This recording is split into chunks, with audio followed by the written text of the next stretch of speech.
নমস্কার বন্ধুরা, আমি সুদেশনা। আমি আজকের বানাবো নিরামিষ ঘুগনি রেসিপি। খুব তাড়াতাড়ি ও সহজে এই রেসিপিটি হয়ে যায়।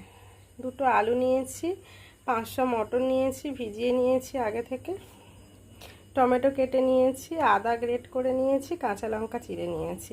এবারে আলু আর মটরটা প্রেসারে সেদ্ধ করে নেব। প্রেসারের মধ্যে মটর আলু দিয়ে এবার সেদ্ধ বসাচ্ছি। কয়েকটা সিটি দিয়ে নামিয়ে নেব। ওভেনটা অন করে দিয়েছি, কড়াইটা বসিয়ে দিয়েছিলাম, আগে থেকে গরম হয়ে গেছে। এবার শুকনো কড়াই তাওয়াতে গোটা জিরে আর শুকনো লঙ্কাটা ফ্রাই করে নেব। গোটা জিরে আর শুকনো লঙ্কাটা কড়াইতে দিয়েছি, এবার এটা উঠিয়ে নিয়ে ভাজা হয়ে গেলে গুঁড়ো করে নেব।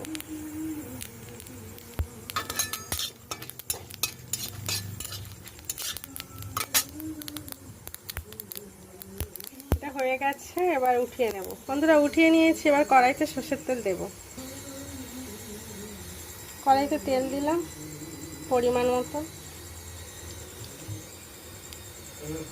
এবার তেজপাতা, শুকনো লঙ্কা, গোটা জিরে দিয়ে দিলাম, আদা দিয়ে দিলাম,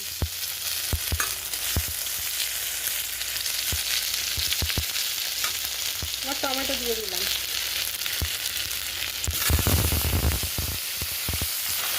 টমেটো দিয়েছি, স্বাদ মতো লবণ দিলাম। লবণটা টমেটোর উপরে দিলে টমেটোটা সুন্দরভাবে গলে যায়।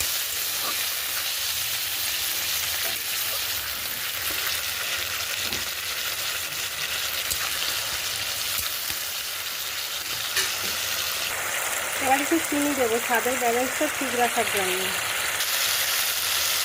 চিনি দিলাম, চিনি দিয়ে সুন্দর করে নেড়ে চেড়ে রেখেছি। চিনি দিলে কালারটাও বেশ ভালো হয়।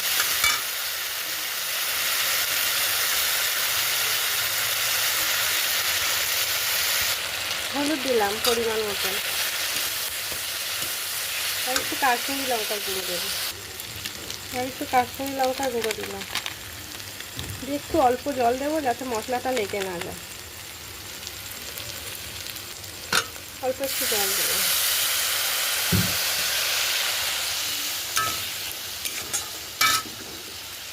এবার কাঁচা লঙ্কা দেবো, কাঁচা লঙ্কা দিলাম,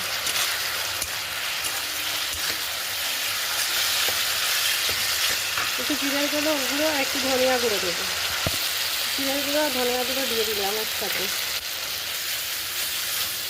এবার সেদ্ধ করে রাখা মটর আর আলুটা দিয়ে দেবো।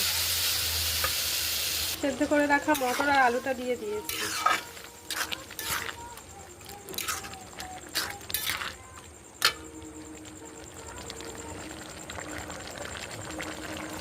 আর একটু পরিমাণ মতন জল দিলাম, দিয়ে বেশ কিছুক্ষণ ফোটাবো।